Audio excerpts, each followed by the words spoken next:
시청자 여러분 안녕하십니까? 여러분의 점심시간을 알찬 정보로 가득 채워드리는 뉴스1 라이브 황순욱입니다. 저희가 준비한 소식으로 오늘도 힘차게 문을 열겠습니다. 제14호 태풍 난마돌이 부산, 대구를 거쳐 현재 포항에 최근접해 영향을 주고 있습니다. 난마돌이 우리나라 가까이 오면서 오늘 낮까지 경상 해안을 중심으로 시속 70에서 120km에 달하는 강풍이 불고 동해안과 강원 영동을 중심으로 시간당 10에서 30mm씩 비가 내리겠습니다. 5박 7일간 영국과 미국, 캐나다 순방에 나선 윤석열 대통령이 찰스 3세 영국 국왕을 만나 엘리자베스 2세 여왕 서거에 깊은 애도를 전했습니다. 윤 대통령은 또 조문 외교를 시작으로 찰스 3세 주최 환영 행사에서 바이든 미국 대통령과 나루히토 1왕 등을 만났습니다. 오늘부터 나흘 동안 대정부 질문을 통해 여야 힘겨루기가 시작됩니다. 국민의힘은 문재인 정부와 이재명 민주당 대표에 대한 공세를, 민주당은 대통령실 이전과 김건희 여사 의혹 등 현 정부를 향한 전방위적인 공격을 할 것으로 예상됩니다. 국민의힘 윤리위원회는 윤석열 대통령 등에 대한 원색적인 비난 언사를 한 이준석 전 대표에 대해 추가 징계 절차를 개시했습니다. 가장 높은 수위 징계인 제명 결정이 예상되고 있는 가운데 이 전 대표는 제명 결정을 할 경우 효력 정지 가처분 신청을 내겠다고 밝혔습니다. 저는 잠시 후에 다시 찾아오겠습니다.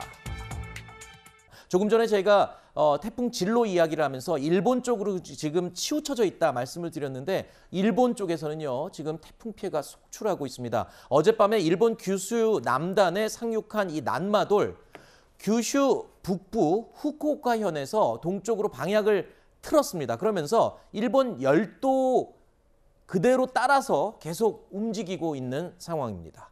일본에는 강한 바람과 함께 지금 폭우가 쏟아지고 있는데요. 도쿄 연결해서 지금 상황 확인해 보도록 하겠습니다. 김민지 특파원, 밤사이에 일본 피해가 많았다고 했는데 지금은 어떻습니까? 네, 현재 난마돌은 시속 15km 속도로 규슈 북부를 지나 주고쿠 지방인 야마구치현으로 움직이고 있습니다. 바람의 세기는 어제보다 다소 약해졌지만 여전히 강풍으로 최대 순간 풍속이 초속 45m입니다. 강한 바람의 위력을 그대로 보여주듯 미야자키현에선 나무가 뿌리채 뽑혀 쓰러지고 인근 항구에선 집채만한 파도가 목격됐습니다. 한때 호우특보가 발령됐던 미야자키현에선 지난 72시간 동안 1000mm 가까운 기록적인 폭우가 쏟아지면서 인근 농업용 하우스는 반 이상 침수됐습니다. 일본 열도가 태풍 영향권에 들어가며 전국에서 부상자도 속출해 최소 43명이 다쳤습니다. 계속되는 폭우와 강풍으로 안전을 위협받는 주민 41만여 명을 포함해 900만 명이 넘는 주민들이 피난 지시를 받았습니다. 난마돌의 영향으로 규슈 신칸센은 오늘도 운행이 중단됐습니다. 규슈 일부 지역을 포함해 야마구치현 등 휴대전화가 불통인 지역도 늘고 있습니다. 난마돌이 일본 열도를 관통하면서 일본 기상청은 서일본 지역과 동일본의 일부가 초속 15m 이상 강풍에 휩싸일 수 있다며 안전에 주의를 당부했습니다. 조금 전부터 간토 지역인 도쿄에도 비가 내리기 시작했습니다. 가나가와현과 지바현을 잇는 도쿄만 페리 여객선도 오늘 오전부터 내일 밤까지 모두 결항됐습니다. 지금까지 도쿄에서 채널A 뉴스 김민지입니다. 지금 우리 김민지 특파원이 전해드린 것처럼 14호 태풍 난마돌이요 어젯밤에 일본 규슈 지방을 관통했습니다. 그러면서 강풍을 동반한 폭우로 피해가 속출하고 있고요. 일본 열도를 따라서 이 태풍 진로가 휩쓸고 지나가는 상황이라고 합니다. 지금 오늘 아침 조간신문을 보니까 일본에서는 지금까지 경험하지 못한 강력한 태풍이었다라고까지 얘기를 한다면서요? 네, 맞습니다. 계속해서 해상과 이 육지를 오고 가면서 태풍이 관통을 하고 있는데 일본 경우 72시간의 누적 강수량이 1000mm가 넘고요. 이 나무가 뽑힐 듯이 화면에서 보셨지만 흔들릴 정도로 아주 바람이 거셉니다. 또 재해경보가 42만여 명이 가장 높은 단계인 5단계의 긴급 안전 확보 발령을 받았고요. 31만 가구의 정전 사태로 최소 43명의 부상자가 확인이 됐다고 합니다. 특히나 이 어제 같은 경우 오후 1시 에이미에현 도요 하시시 항구에서 이 표류 선박이 발견이 됐거든요. 그런데 이후 2m 떨어진 해변에서 이 선박의 선장이 쓰러진 채 발견이 됐고 끝내 또 숨지는 그런 안타까운 사고가 발생했습니다. 네. 자, 조금 전에 말씀드렸지만 태풍은 태풍입니다. 지금 우리가 태풍 이 남마돌에 초근접한 곳이 지금 포항 인근인데 중요한 거는 우리가 언제까지 긴장을 풀지 말아야 할지인 것 같습니다. 언제까지가 지금 최대 고비 시간대일까요? 지금 점점 중심이 이제 일본 쪽으로 더 향하고 있기 때문에 멀어지고 있어서 네. 고비 시점에서 멀어지고 있습니다만 이번 태풍은 흰남노와 다르게 흰남노는 느렸다가 우리나라 부근에 접근하면서 속도가 빨라졌지만 네. 지금은 이맘때 중위도권에서 내야 될 속도보다는 좀 느린 상태입니다. 좀 그래요? 빨라지고 있기는 하지만 네. 그래서 오후 3시까지는 그래도 좀 비구름은 대부분 빠져나갔기는 했어도 강한 태풍급의 바람에 좀 조심을 해야 될 거나 오후 3시 정도가 될 것으로 보이고요. 네. 지금 말씀드렸던 태풍급의 바람이 오후 3시라는 거지. 네. 이번은 태풍은 빠져나갔지만 지금 북서쪽에서 이 태풍과는 전혀 다른 성질인 차고 건조한 공기가 지금 내려오고 있거든요. 그렇기 때문에 지금 서해안과 서해상을 중심으로도 바람이 제법 강하게 불고 있는 겁니다. 그래서 네. 지금 12시 이후부터는 우리나라 서쪽 지역을 중심으로는 태풍 경보가 지금 풍랑이라든지 강풍으로 지금 한 단계 변경돼서 지금 발효가 되고 있지만 이 강풍과 풍랑특보는 아마도 수요일까지 좀 길게 남아있는 먼바다 쪽은 수요일까지 남아있을 것으로 보이기 때문에 흰남노와 다르게 이번은 태풍이 소멸한 다음에도 좀 우리나라 주변의 기압 배치 상황 때문이라도 네. 바람에 대한 대비는 끝까지 하셔야 될 것 같습니다. 바람에 대한 대비를 주의해야 한다. 신경 더 써야 된다. 지금 말씀하셨는데 사실 지금 바람 피해가 우려되는 이유가 하나 더 있습니다. 왜냐하면 이 흰남노 때문에 피해를 입은 지역 주민들은 이제 한창 복구 작업을 하고 있었거든요. 맞아요. 그래서 복구가 제대로 끝나지 않은 상황에서 이 바람이 강하게 불 경우에 추가 피해가 우려되지 않습니까? 복구 작업은 어떻게 좀 빠르게 진행이 된 상태입니까? 어느 정도입니까 지금? 아직 완료가 되지 않았고요. 심지어 오늘 태풍이 북상을 하면서 앞서 보셨지만 포스코에서는 포항제철소 복구 작업을 중단한 상태이기도 했습니다. 그만큼 아직까지 복구 작업이 진행 중인 상황에서 또 다른 태풍, 그러니까 비바람이 거친 건데요. 11시 기준으로 이 중대본에 신고 접수 이 자료가 나왔는데 그걸 좀 잠시 설명을 드릴게요. 네. 인명피해는 일단 1명입니다. 앞서 제주에서 갯바위에서의 낚시객이 안타까운 사망 소식이 있었는데요. 인명피해는 1명으로 지금까지는 나와 있는 상황이고요. 피해 상황으로는 4개의 시도에서 664세대, 그러니까 831명이 일시 대피를 한 상황입니다. 이거는 아침 6시 자료보다는 59명이 늘어난 상태고요. 네. 1356호의 정전 사태가 발생을 했다고 계속해서 이제 자료가 나오고 있었는데 9시 기준으로 100% 복구가 완료됐다는 자료가 나왔습니다. 네. 또 이제 통제는 아직 대부분 유지되는 곳이 많이 있거든요. 네. 여객선 경우는 79개 항로, 101척이 중단이 된 상태고요. 항공기는 5편이 결항이 된 상태인데 김포에 2편, 김해에 2편, 여수에 1편입니다.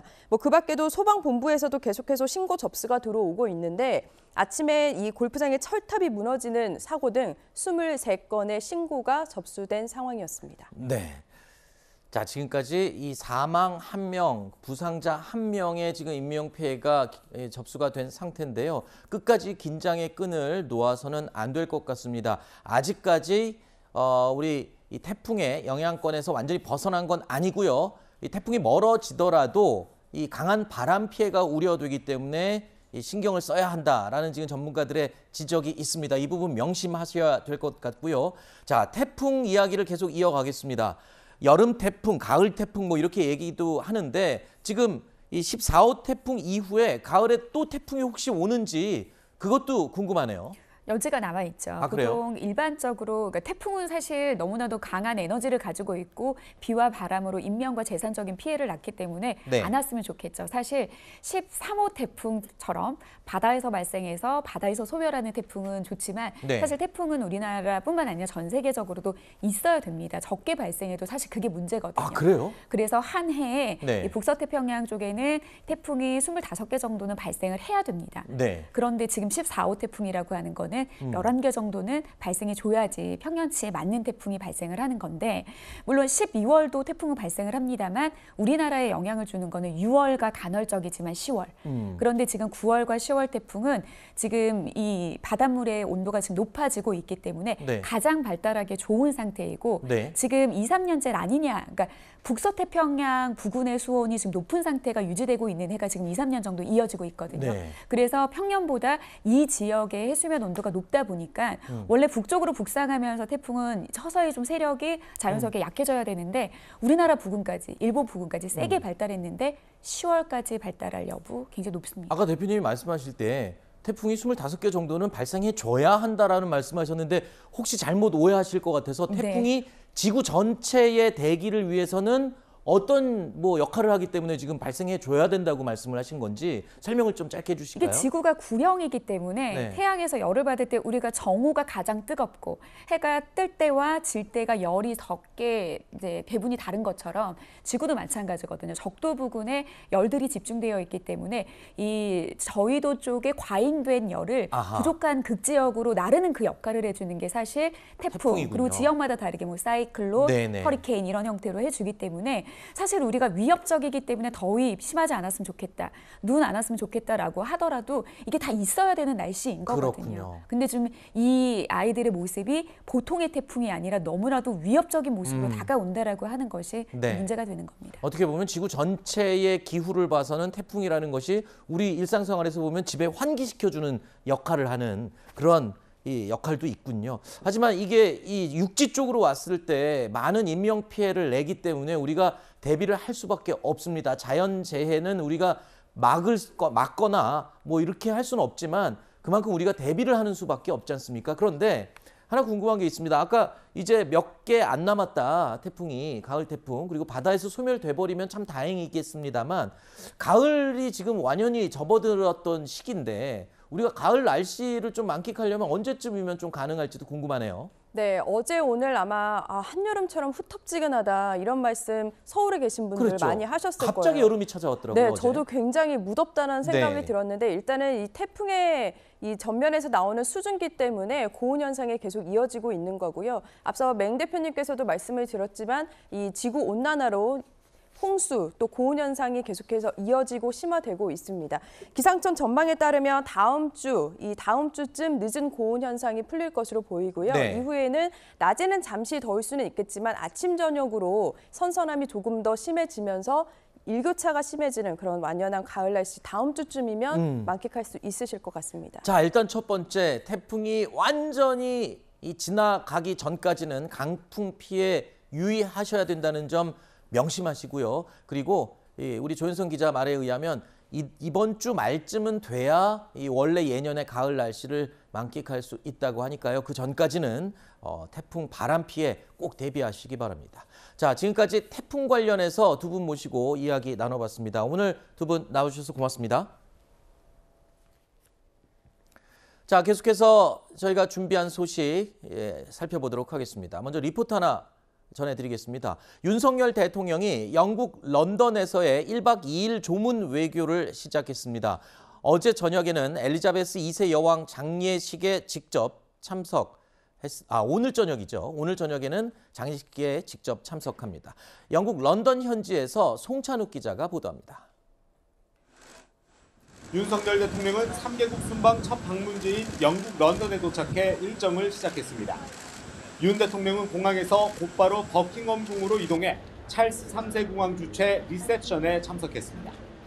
자유와 평화의 수호자로서 평생 헌신하신 여왕님을 잊을 수 없을 것이라고 이야기하고 대한민국 국민들 또한 이 슬픔을 함께하고 있다고 찰스 3세 국왕은 윤 대통령에게 먼 곳에서 와준 데 대해 깊은 감사를 표한다고 말했습니다.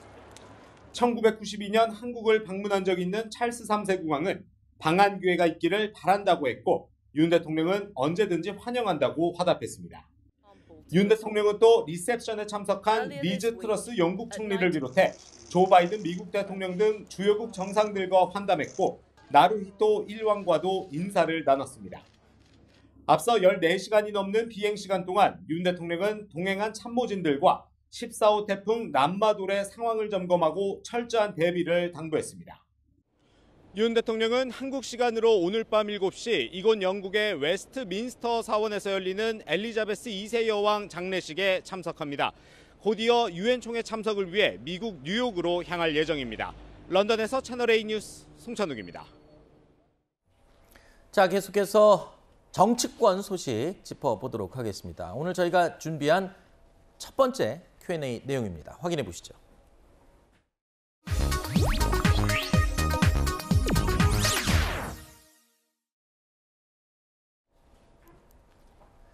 자, 오늘 도움 말씀 주실 두 분 스튜디오에 모셨습니다. 먼저 장윤미 변호사 그리고 천하람 위원 두 분 함께 하도록 하겠습니다. 어서 오십시오. 안녕하십니까? 안녕하세요. 네, 안녕하십니까?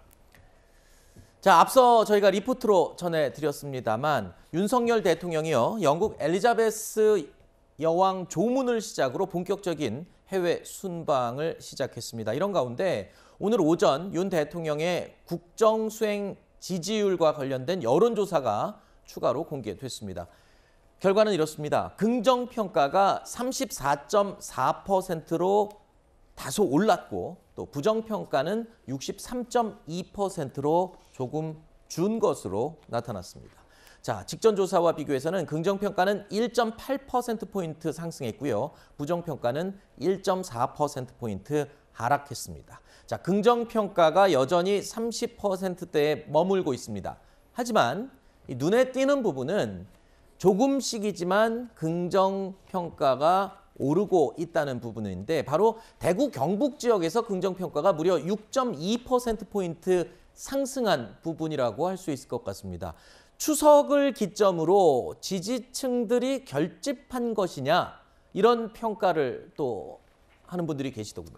네, 지지층 결집이 있는 걸로 보입니다. 네. 우선 최근에는 물론 뭐 영빈과 관련한 논란이 일부 있긴 했습니다만은 정부 초기에 비해서 어떤 뭐랄까요, 조금 더 정부가 안정되어가는 모습이 나오고 있는 것도 사실이고요. 네. 특히나 민주당의 당대표로 이재명 대표가 선임이 되면서 네. 이게 국민의힘 지지층으로 하여금 정부가 더 이상 흔들려가지고는 민주당에 끌려가겠구나. 네. 더 나아가서는 이재명 대표가 정말 책임이 있는 부분에 대해서도 응분의 책임을 안 지는 결과가 혹시 나올 수도 있지 않겠느냐 하는 위기감을 좀 가지신 걸로 보이고요.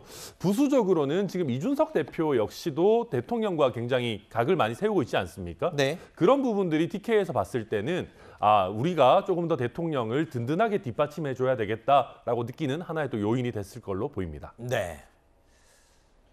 이 윤석열 대통령이 해외 순방을 떠났습니다. 이런 가운데 국회가 오늘부터 나흘 동안 대정부 질문을 시작합니다.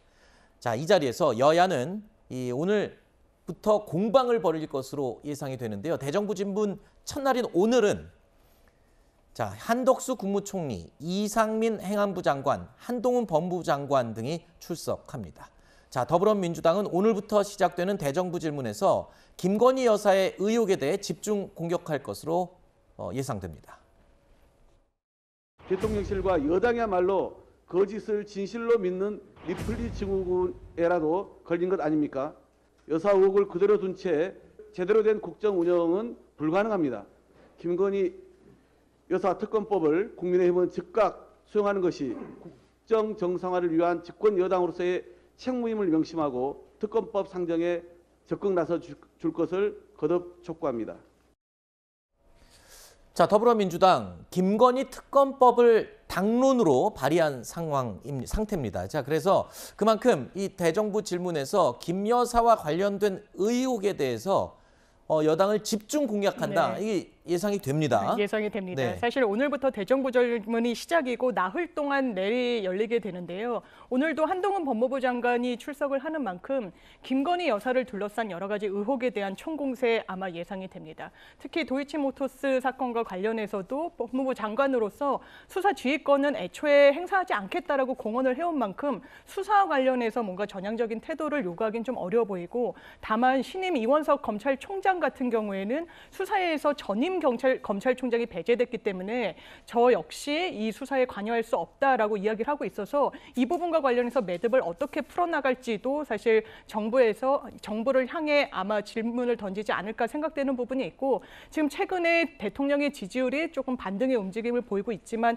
사실상 또 악재로 거론되는 게 영빈관 문제입니다. 이 신축 관련 예산과 관련해서 어느 경위로 기재부에서 이런 예산안을 짜게 됐는지와 관련해 대통령 집무실에서는 구체적인 어떤 해명을 내놓고 있지 않기 때문에 네. 이 경위에 대해서도 구체적으로 민주당이 파고들 것으로 보입니다. 자, 민주당이 이번에 대정부 질문에서 벼르고 있는 부분, 방금 언급했던 이 영빈관 신축과 관련된 부분이죠. 윤석열 대통령이 지난 주말에 이미 영빈관 신축은 철회하라고 지시 내렸습니다. 그럼에도 불구하고 야당은 여전히 이 부분에 대해서 공세를 이어가고 있는 상황입니다. 윤핵관 권성동 원내대표가 김건희 여사 변호에 나섰습니다. 영부인이 영빈관 신축을 지시한 것이 아니냐는 집단적 망상에 빠져 있다고 맞받았습니다. 말은 바로 합시다. 국민의 합리적 의심이 국민의힘에게는 망상으로 보입니까? 정부가 영빈관을 신축하고자 한다면 먼저 국민들을 설득해야 했습니다. 그러나 국무회의를 거쳐 예산부터 편성해놓고 국민에게 당당히 설명하지도 못했습니다. 정부 여당의 대응 태도가 이렇게 부실하니 국민들은 영빈관 옮길 거야라는 김건희 여사의 발언을 떠올릴 수밖에 없습니다. 국민의 의심을 집단적 망상으로 매도하는 것이 책임 있는 정부 여당의 태도입니까? 자, 야당은 영빈관 신축 부분에 대해서 배후에 김건희 여사가 있는 것 아니냐 이런 주장을 하고 있는 상황인데, 이 영빈관 신축과 관련해서 이미 일단 지난 주말에 대통령이 이거는 철회하라고, 없던 일로 하라고 다 지시를 했습니다.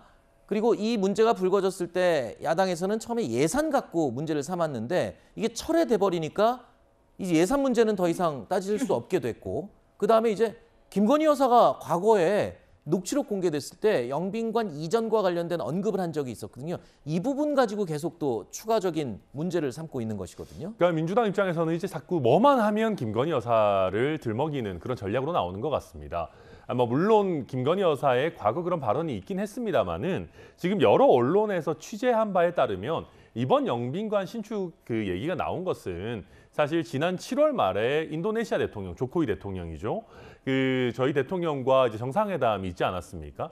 그때 이제 지금 영빈관이 없다 보니까 이게 뭔가 국빈 만찬이라든지 이런 걸 진행하는데 좀 한계가 있다라고 해서 대통령 경호처와 이제 관련 참모들이 영빈관 신축이 좀 필요하겠다라는 논의를 개시하게 됐다라는 것이거든요.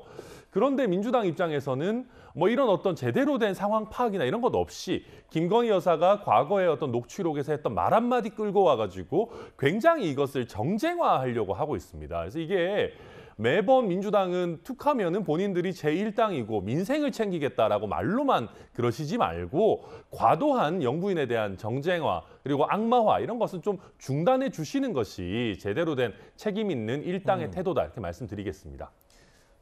자, 야당이 이렇게 김건희 여사와 관련된 부분으로 강한 공세를 펴는 데는 이유가 있지요. 바로 여당에서는 야당을 상대로 이른바 이재명 대표 사법 리스크에 대해서 화력을 집중할 것으로 예상되기 때문입니다.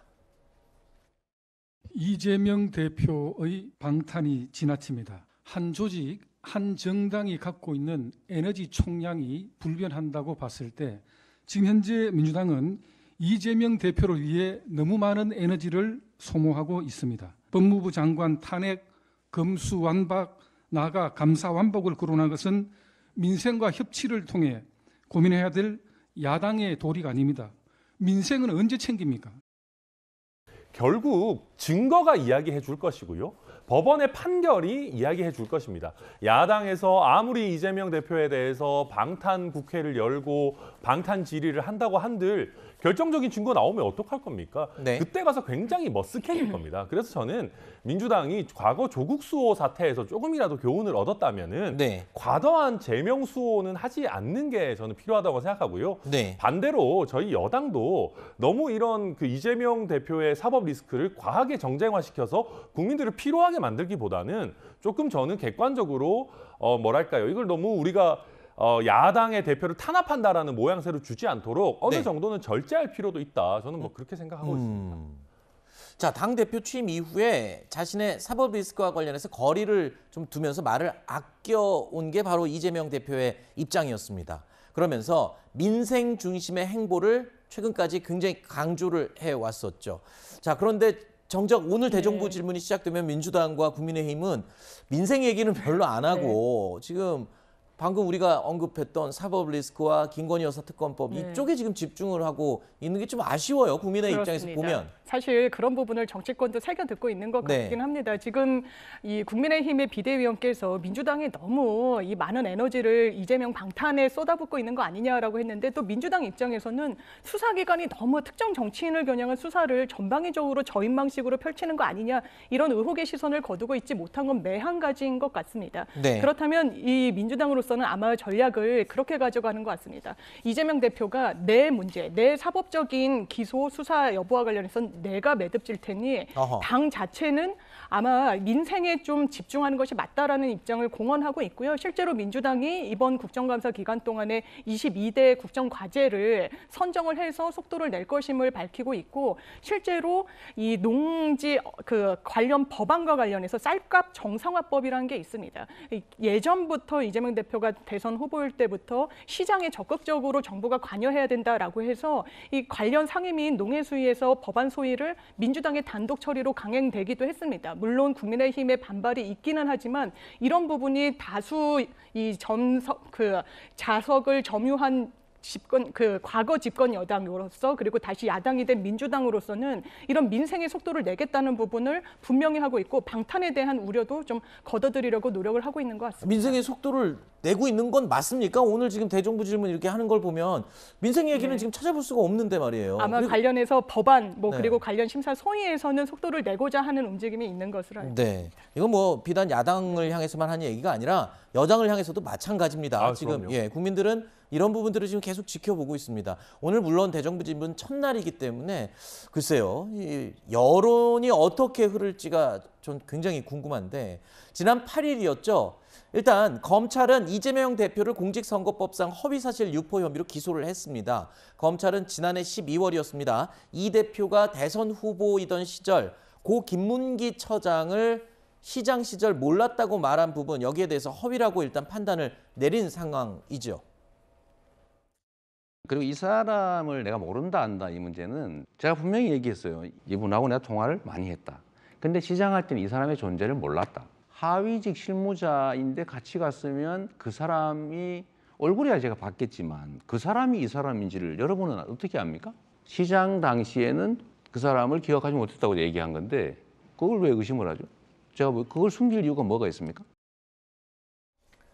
자, 바로 이 부분입니다. 이재명 대표는 계속해서 시장 시절에 고 김문기 처장을 몰랐다는 주장을 굽히지 않고 있습니다만 법무부가 국회에 제출한 공소장에는 이 대표가 김문기 전 처장을 성남시장 시절부터 알고 지낸 구체적인 정황들이 속속 드러나고 있다. 이렇게 알려지고 있습니다. 아까 우리 천 의원께서 그렇게 얘기를 했어요.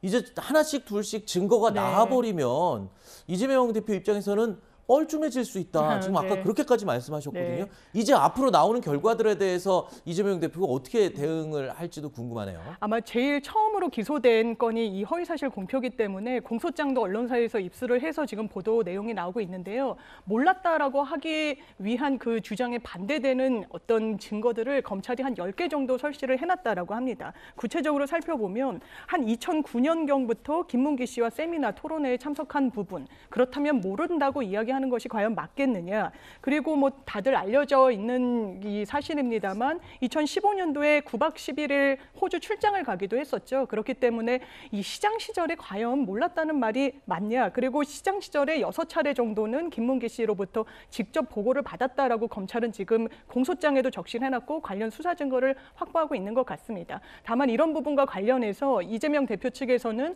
이 안다 모른다와 관련해서는 사실 내심의 의사이기 때문에 내가 그 당시에 성남 시장 시절에 그 사람을 구체적으로 알지 못했다라고 기억에 근거해서 이야기한 것이고 기억에 의존했을 때라는 어떤 전제 조건을 붙였다라고 또 항변을 법리적으로 하고 있는 상황으로 보입니다. 알겠습니다. 뭐 이제 앞으로 계속 수사 결과 그리고 또 이 사법부의 판단을 기다려야 되는 상황이기 때문에 여기까지만 이 이야기는 저희가 짚어보도록 하겠습니다.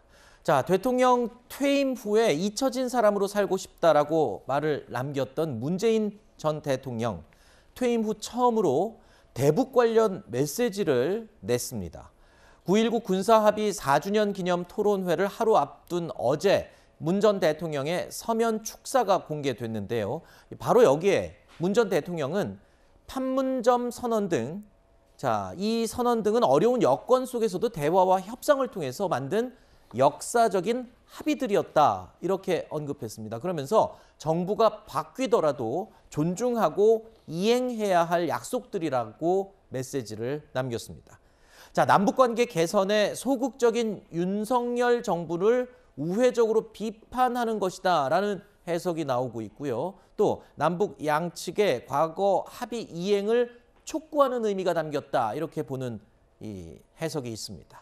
자, 윤석열 대통령은 그동안 문재인 정부 시절 이루어진 남북 정상회담에 대해서 이렇게 평가했습니다. 바로 정치적인 쇼다라고 말입니다. 국내 정치의 외교를 이용하고 국내 정치의 남북한 통일 문제를 이용하는 쇼입니다. 저는 쇼는 안 합니다. 남북 정상 간의 이런 대화나 또 주요 실무자들의 대화와 협상이 정치적인 쇼가 돼서는 안 되고 제일 중요한 것은 남북한 간의 지속 가능한 평화의 정착이고 우리가 북한에 대해서 여러 가지 경제적, 외교적 지원을 한 결과 북한이 그에 따라서 자연스럽게 변화한다면 그 변화를 환영하는 것뿐입니다. 자, 대통령이 작정하고 전 정권의 이 대북 정책에 대해서 비판을 한 겁니다. 그러니까 이제 저도 남북 정상이 뭐 같이 판문점을 이렇게 걸어 다니시고 백두산 가시고 보기 너무 좋죠. 그런데 문제는 과연 문재인 정부 5년간 남북한 관계에 어떤 근본적인 개선이 있었냐라고 하는 것입니다. 우리가 개성공단 연락사무소 폭파 어떤 장면에서 느끼시듯이 이 5년이라는 기간 뭔가 우호적인 분위기는 형성되었지만 근본적인 변화 없었어요. 오히려 그 기간 동안 정말 북한이라는 어떤 체제를 근본적으로 좀 개혁 개방할 만한 어떤 조치들이나 이런 걸 할 만한 골든타임을 놓친 게 아닌가. 더 나아가서는 북한이 핵을 고도화할 만한 시간을 우리가 준 것 아닌가라는 비판도 만만치 않거든요. 그래서 앞으로는 우리가 이제 훈훈한 장면을 연출하고 우호적인 관계를 유지하는 것도 중요하지만은 정말로 의미 있는 진척이 있어야 된다. 그런 것을 저는 윤석열 대통령이 말씀하시는 걸로 이해가 됩니다. 네. 사실 윤석열 대통령의 외교관은 상당히 우려스럽습니다. 뉴욕타임스와의 어떤 언론 인터뷰를 보더라도 물론 전략적 모호성이라는 개념을 폐기할 수는 있습니다. 새 정부가 다른 전략을 취할 수는 있지만 우리 대한민국의 지정학적 위치가 중국과 미국 중에 한 국가를 선택할 수 있는 그런 무리수를 두기는 상당히 위험한 요소가 있는 것도 사실입니다. 그렇지만 나는 예측 가능한 외교 전략을 갖고 가겠다라고 하면서 미국이 재편하고 있는 모든 것에 대해서 동의하겠다라는 취지의 이런 인터뷰 상당히 우려가 나올 수밖에 없고요. 사실 그러면 대북 정책 지금 담대한 구상 이야기하고 계시는데 담대한 구상에 대해서 북한 뭐라고 대받아치고 있습니까? 담대한 망상이라고 하고 있습니다. 그렇다면 그 기간 동안 한 발짝도 나가지 못하면서 이 핵무기를 계속해서 개발하는 국면에 대해서는 어떻게 저지할 수 있겠습니까? 선제 공격 운운하면서 북한을 쓸데없이 자극했던 부분에 대한 책임 어떻게 지겠습니까? 어떤 외교 전략에 대한 어떤 총체적인 재점검 필요하다고 봅니다. 알겠습니다. 자, 저희가 준비한 다음 주제로 계속 이어가 보겠습니다. 어떤 내용인지 확인해 보시죠.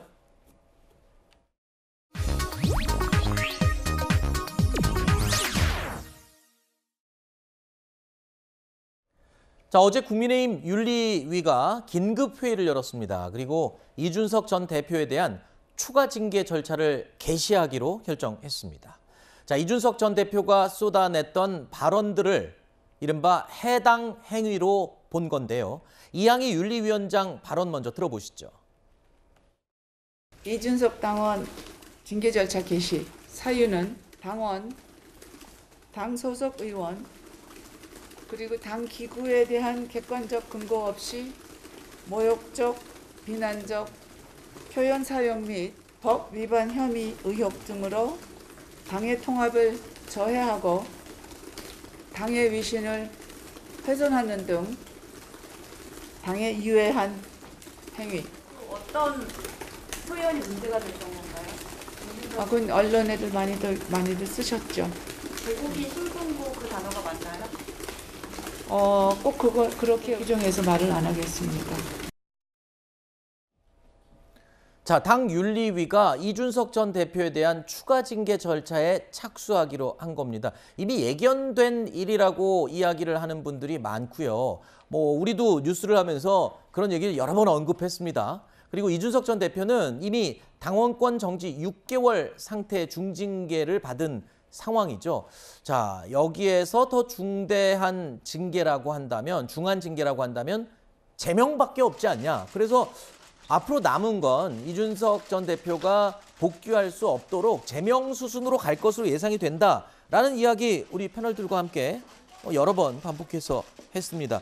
그게 이제 시점이 온 건가요? 그렇다고 봐야 될 것 네. 같습니다. 사실 국민의힘의 윤리의 규정을 보면 1차 징계보다 2차 징계에선 더 수위를 높여서 징계하도록 돼 있기 때문에 사실상 제명 수순으로 가는 거 아니냐라는 전망이 힘을 얻고 있고, 사실상 이런 정치인의 발언에 대해 제명까지 할 사안인지에 대해서는 상당히 의구심이 들고 아마 후폭풍도 만만치 않을 겁니다. 네. 이 전례를 비춰보더라도 어떤 권력자를 향한 비난을 이렇게 윤리위에 회부하는 전례가 있었는지, 물론 국민의힘 소속 인사로서 국민들, 유권자를 비하하는 표현을 써서 레밍에 비유했을 때 당에서 징계를 한 전례는 있습니다. 이거는 유권자를 상대로 했던 거기 때문에 당연히 징계의 필요성이 있었지만, 어떤 대통령의 실정과 관련해서 본인이 이것이 당내 민주주의라고 판단하고 있는 상황에서 문제 제기를 하고 그 과정 중에 다소 어떤 언행이 거칠었다고 하더라도 이것을 거의 당에서 축출할 정도의 징계 사안으로 보는 거, 그게 정치적인 의도가 없다고 보실 국민들이 과연 계실지 의문입니다. 자, 윤리위 전체 회의는요, 당초 28일에 예정돼 있었습니다. 자, 윤 대통령이 순방길에 올랐던 바로 어제 별도의 긴급 회의가 소집된 거였는데요. 공교롭게도 이 타이밍을 놓고 다양한 해석들이 나오고 있습니다. 이준석 전 대표는 앞서서 이 시점에 대해서 이런 예상을 내놨습니다. 어떻게든 제가 봤을 땐 빌미를 만들어가지고 제명 시나리오 이런 거 가동해가지고 당원이 아닌데요 이제 이렇게 갈 것 같아요. 28일이라고 운만 띄고 있다가 갑자기 무슨 특별한 사정이 있어서 내일 연다 이럴 수도 있어요. 그래서 저는 이번에도 참 대단한 무리수가 나오지 않을까라는 기대를 하고 있습니다. 또 이제 몇 달간 살펴보시면은 대통령이 출국하시거나 어디 가시면은 그때 일을 벌입니다, 사람들이. 자, 그런데요, 오늘 오전에 이 속보가 들어온 내용이 있었습니다. 오늘 오전에 확인된 건데, 정진석 비상대책위원장과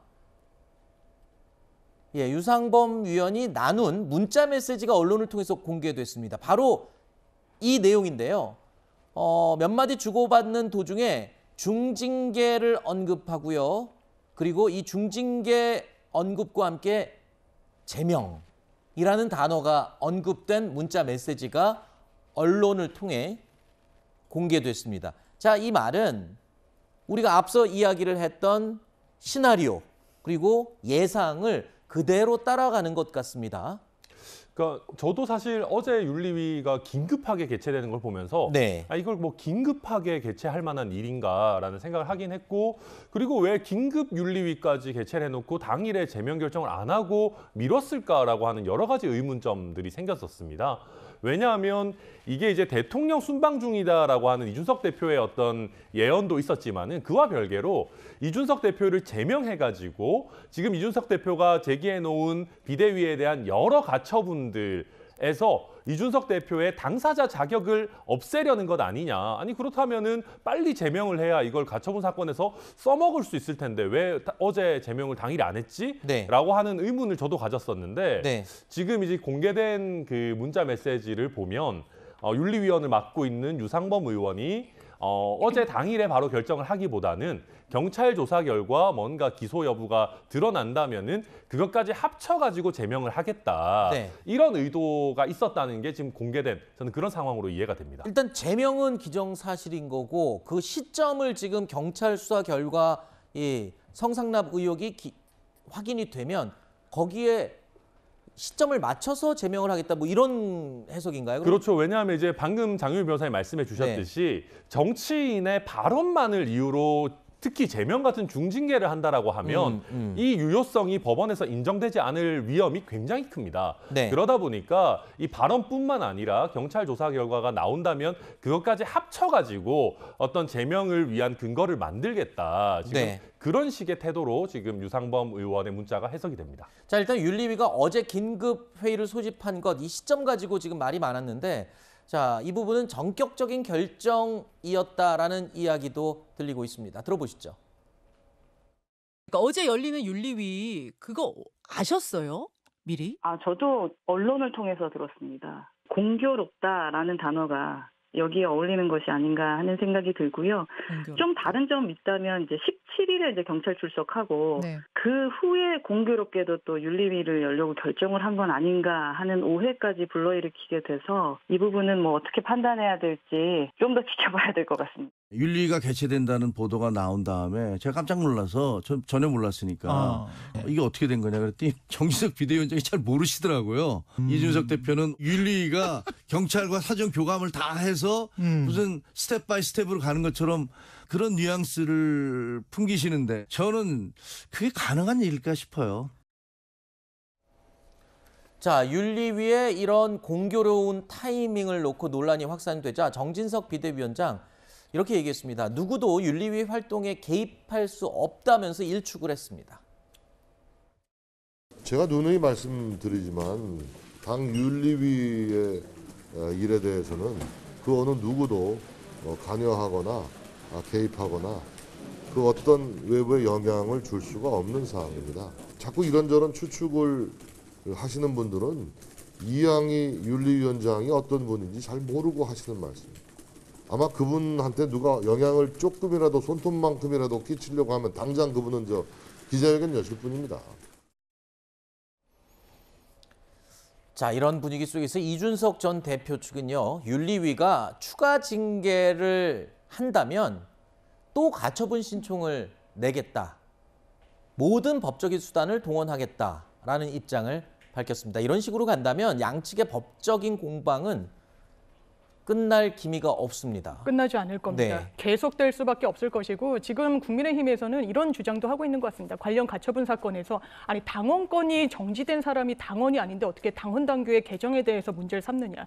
아예 제기할 수 있는 적법한 요건 자체가 안 됐다라고 하는데 당원권까지 완전히 박탈하고 제명하면 법원으로서는 더더욱 이 당내 민주주의를 국민의힘 측에서 지키지 않았다고 볼 겁니다. 그리고 이런 문제 제기를 할 수 있는 요건은 법원이 상당히 폭발적으로 보고 있기도 합니다. 지금 이준석 전 대표 같은 경우에는 만약에 나를 제명하게 되고 어떠한 수의 어떤 윤리의 결과가 나오든지 간에 다투겠다는 뜻을 공언하고 있습니다. 왜냐하면 이 부분과 관련해서 왜 계속해서 정치를 사법의 영역으로 끌고 가느냐라는 비판이 나올 수 있지만 저는 이준석 전 대표가 내세우고 있는 어떤 항변이 타당하다고 생각합니다. 왜? 상대방이 먼저 빌미를 주고 있기 때문에 지금 이준석 전 대표가 법적인 어떤 절차에 호소하지 않는다면 무슨 권리구제를 받을 수 있는 상황이겠습니까? 정치적으로 계속해서 배타적으로 본인을 축출하는 과정 중에 있기 때문에 이준석 전 대표로서는 당연한 선택지를 가고 있다라고 판단됩니다. 네. 뭐 지금까지 과정을 봐도 이준석 전 대표가 가만히 있지 않을 것이라는 예상은 누구나 다 할 수 있는 상황이었는데요. 당의 내용이 정말 쉽게 가라앉지 않고 있습니다. 이 상황에서 국민의힘은 내부적으로 그래도 이 당 내용을 좀 수습하기 위한 노력을 하나씩 해나가고 있는데요. 오늘 오전 의원총회를 열었습니다. 이 자리에서 새 원내대표를 선출했습니다. 기호 1번 이용호 후보 42표, 기호 2번 주호영 후보 61표, 무효 3표. 그래서 주호영 후보가 투표 의원 과반수 이상을 득표하였습니다. 주호영 후보가 당 국회 운영위원장 후보자로 선출되었음을 선포합니다. 뜨거운 박수로 축하 인사를 해주시기 바랍니다. 저는 제가 당을 앞장서서 이끈다는 생각을 하지 않고 있습니다. 언제든지 의견 내주시고 찾아주셔서 함께 이 위기를 극복해 나가도록 하겠습니다. 다시 한번 일할 기회를 주신 데 대해서 원망과 감사의 말씀을 함께 드립니다. 감사합니다. 자, 주호영 의원이 국민의힘 신임 원내대표로 선출이 된 겁니다. 근데 마지막에 들으셨죠? 원망과 감사의 말씀을 함께 드린다라고 했는데 이게 무슨 말인지도 궁금하고요. 그리고 또 이 득표수를 보여드리면 지금 주호영 이 새 원내대표가 모두 61표를 얻었어요. 그리고 또 이호영 후보가 42표를 얻었습니다. 61표 대 42표. 자, 이 부분에 대해서 이야기를 한 건지 궁금합니다만 일단은 이 이용호 후보의 42표도 의미가 굉장히 있는 것 같습니다. 그만큼의 반발이 있었다는 거잖아요. 주호영 새 원내대표에 대해서. 네, 그렇습니다. 우선 그 원망과 감사의 말씀을 드린다는 게 네. 생각보다 표가 적게 나와서 원망한다 이런 의미는 전혀 아니에요. 저는 그런 건 줄 알고요. 네. 아마 당이 굉장히 어려운 상황에 있는 네. 그 어떤 처지에서 다시 한번 원내대표라는 중책을 맡은 거에 대해서 그만큼 부담감도 있고 책임감도 크다. 네. 그런 표현으로 읽히고요. 그다음에 이제 이용호 후보가 42표를 받은 것은 저도 깜짝 놀랐습니다. 저도 거의 아주 원사이드하게 뭐 한 100표 가까이 주호영 의원이 네. 받지 않겠는가 했는데 한 2-3가지 정도의 요인이 있는 것 같습니다. 첫 번째로는 너무 좀 강하게 주호영 추대론을 띄운 것에 대해서 반발감이 좀 있었던 것 같고요. 네. 요새 저희 당이 뭐만 하면 뭐 전원일치 내지 박수 뭐 이렇게 하다 보니까 네. 내부에서는 이거 이러다가 자꾸 우리 당이 너무 공산당 느낌 난다. 이래서 안 된다라는 얘기도 일부 있었던 걸로 들리고요. 또 한 가지는 또 이용호 의원이 호남이라는 또 브랜드가 있기 때문에 네. 완전히 새로운 모습을 보여줄 수 있겠다는 기대도 있었고 네. 마지막으로는 일부겠습니다마는 주호영 원내대표 같은 경우는 법원에서 비대위원장 자격이 없다라는 판단이 나왔는데 네. 또다시 원내대표가 되는 그렇죠. 게 과연 적절하냐라는 네. 얘기까지 많이 얽히면서 생각보다 이용호 의원이 득표를 많이 한 걸로 이렇게 해석이 됩니다. 사실 어떤 분들은 네. 계속 국민의힘은 계속 돌고 도는 느낌이 든다는 말을 하시던데 그 부분 때문에 제가 그 질문을 드려봤습니다. 자, 시간 관계상 다음 Q&A로 계속 이어가겠습니다. 내용 확인해 보시죠.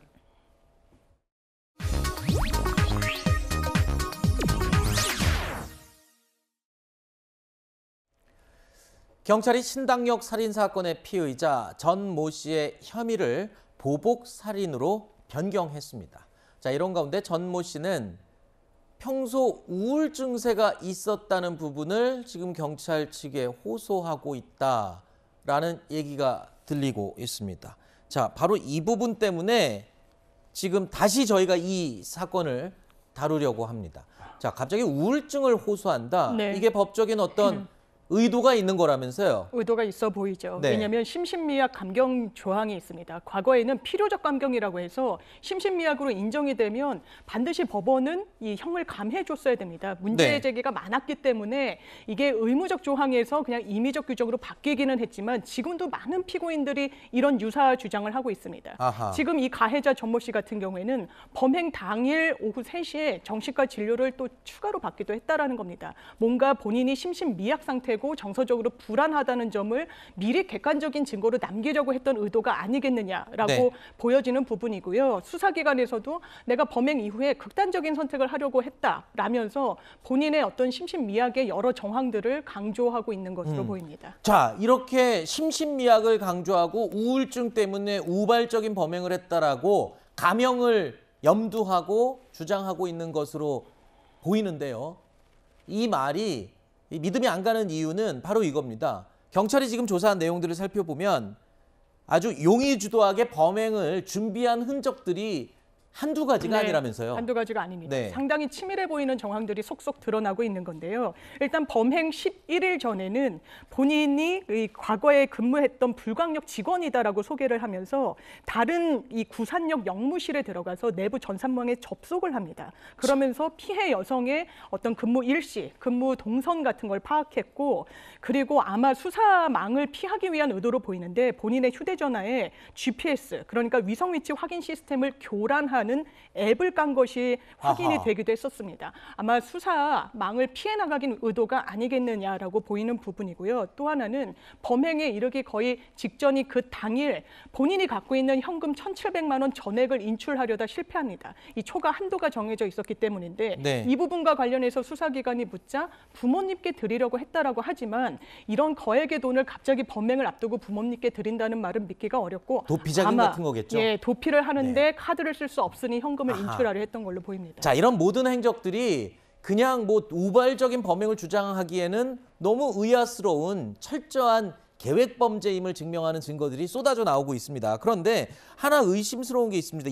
이해할 수 없는 부분인데, 자, 범행 당일에 6호선 구산역 주변을 2시간 동안 배회했다고 하는데 실제로 이 사건은 신당역에서 벌어졌어요. 근데 이 전철 이 역수를 세 보니까 무려 20정거장이 넘는 거리인데 범행 전에 왜 구산역에 가서 배회한 겁니까? 아, 참 안타까운 일입니다만은 그 구산역이 그 피해자가 원래 살던 지역이라서 그랬습니다. 그러니까 아하. 범행 당일에 지금 전모 씨가 2차례나 구산역 인근을 찾아갔는데요.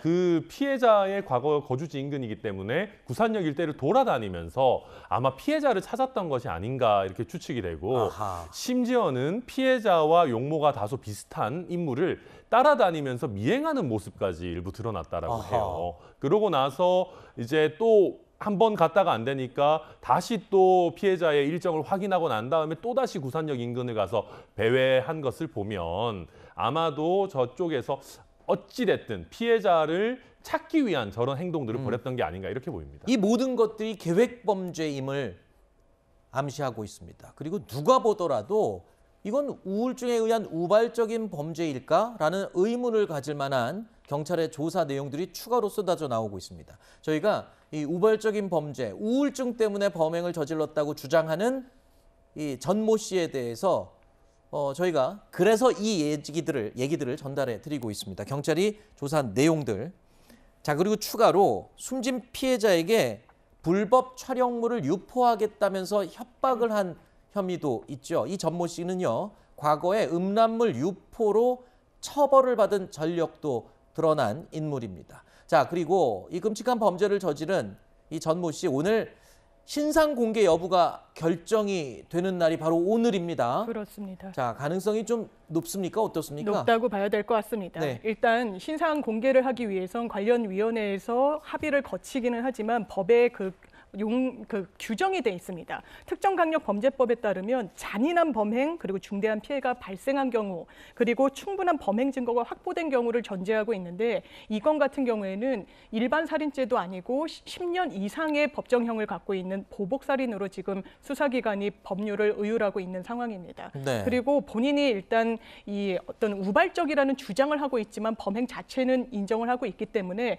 범행의 여부에 대해서는 다툴 수 있는 여지가 없고 워낙에 강력범죄고 재범의 어떤 위험도도 낮출 필요성 이런 여러 정황들을 종합했을 때 이 당사자의 신상 공개가 또 어느 정도 필요한 것도 사실이라고 하겠습니다. 자, 신상이 공개되면 일단 이름과 나이 뭐 이런 것들이 기본적으로 공개가 되고요. 그렇습니다. 무엇보다 얼굴이 또 공개가 되지 않습니까? 그런데 과거에 신상 공개될 때 보면 뭐 모자를 푹 눌러 쓴다든가 본인이 고개를 숙여서 얼굴을 안 보여주면 언론에 또 제대로 노출이 안 되는 경우가 있어요. 이번도 마찬가지입니까? 그 기준은? 그럴 가능성이 있죠. 왜냐하면 물론 얼굴 이런 것을 공개한다는 게 검찰로 송치되고 인신이 이송되는 과정 중에 이제 카메라 앞에 얼굴을 가린다거나 이런 조치를 하지 않고 나이, 이름을 알린다는 것인데 본인이 뭐 모자를 푹 눌러 쓴다거나 고유정 사례에서 보듯이 머리로 얼굴을 가려버리면 사실 많은 분들이 얼굴을 확인하실 수는 없는 부분이어서 이것을 또 뭐 강제적으로 강요할 수는 없다 보니까 신상 공개에 또 이런 미비점이 있는 것 같습니다. 신상 공개할 때 이 신분증 사진 같은 걸 공개하는 거는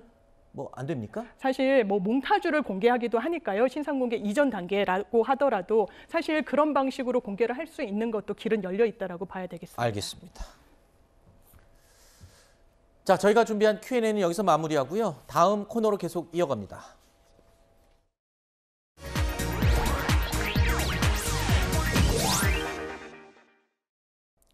경제 톡톡톡입니다. 추경호 경제부총리는 민생물가점검회의에서 김장철을 앞두고 배추 물량을 조기에 출하하고 배추 600톤을 이달 안에 수입할 계획이라고 밝혔습니다. 또 다음 달 중 김장 채소 수급 안정 대책도 추가로 마련하겠다고 설명했습니다. 또 화물 운송업계 부담을 덜기 위해 이달 말 종료 예정이었던 경유 유가 연동 보조금을 올해 말까지 한시적으로 연장한다고 밝혔습니다. 경유 유가 연동 보조금은 경유 가격이 기준 금액을 초과하면 초과분의 50%를 화물차와 버스, 택시 종사자에게 지원하는 제도로 지난 5월부터 한시적으로 시행하고 있습니다. 청약통장 가입자의 납입금과 회차를 증여 상속받는 건수가 최근 5년 사이에 50% 이상 급증한 것으로 조사됐습니다. 국토교통부와 국세청에 따르면 2017년부터 2022년 사이 청약통장 명의 변경 건수는 2,549건으로 5년 전보다 51% 늘었습니다. 지역별로는 서울이 887건, 경기가 874건, 인천이 174건 순인데 증가율로 보면 세종시가 193%로 3배 가까이 늘었고 이어서 충남과 경북 순이었습니다. 국세청은 청약통장 명의 변경 때 그 방식에 따라 상속세 또는 증여세를 매기고 있지만 내 집 마련 혹한기에 이른바 부모 찬스 청약통장 물려주기가 성행했음을 알 수 있습니다. 한국항공우주카이는 폴란드 군비청과 4조 2,080억 원 규모의 FA-50 항공기 공급 사업 실행 계약을 체결했다고 공시했습니다. 국산 항공기 완제품의 첫 번째 유럽 진출 사례입니다. FA-50은 폴란드를 비롯한 나토 회원국이 운용 중인 전투기와 호환성이 높고 F-35와 같은 5세대 전투기 교육 훈련에도 최적화됐다는 평가를 받고 있습니다. 태풍이 남부에 이어서 동해안 쪽에도 지금 영향을 주고 있습니다. 앞으로는 얼마나 더 비가 내리고 강풍이 불지 기상캐스터 연결해서 알아보겠습니다. 정재경 캐스터, 자 먼저 지금 나가 있는 서울 날씨 어떻습니까? 네, 제가 나와 있는 서울은 지금 보시는 것처럼 맑은 하늘을 보입니다. 제14호 태풍 남마돌의 영향을 받는 남쪽 지방과는 확연히 다른 모습을 보이는데요. 오늘 서울은 맑은 가운데 최고 29도까지 오르며 무덥겠지만 동쪽 지역을 중심으로 계속해서 낮까지 태풍의 영향을 받을 전망입니다. 현재 태풍은 일본 서부 지역에서 시속 20km로 북북 동진 중입니다. 강한 세력을 유지하고 있는데요. 오늘 낮까지는 동해안 지역과 울릉도, 독도엔 강풍과 비가 이어질 걸로 예상됩니다. 특히 현재 해안가를 따라 강풍특보가 내려져 있는데요. 영남 해안과 울릉도, 독도엔 앞으로도 최대 순간 풍속 초속 35m의 강풍이 휘몰아치겠고요. 이 지역으로는 비도 낮까지 이어지겠습니다. 울릉도와 독도의 최대 80mm로 가장 많은 양이 강원 영동과 영남 산지와 해안가로 최대 40mm, 그 밖에 영남 동부 내륙엔 5mm 미만이 예측됩니다. 바람이 강하게 불며 해상엔 최고 10m의 물결이 일겠고요. 너울이 방파제와 해안도로를 넘을 가능성이 있습니다. 해상 사고가 발생하고 있는 만큼 접근을 삼가시는 게 좋겠습니다. 태풍의 고비는 오늘 낮까지로 예상되지만 계속해서 강풍의 위험성은 크겠습니다. 모레까지도 너울과 폭풍 해일까지 가능성이 있으니까요. 계속해서 해상 활동에 참고해 주시길 바랍니다. 지금까지 날씨였습니다. 태풍 특보와 함께 전해드린 월요일 뉴스에일 라이브 여기서 마치겠습니다. 전 내일 점심시간에 다시 인사드리겠습니다. 고맙습니다.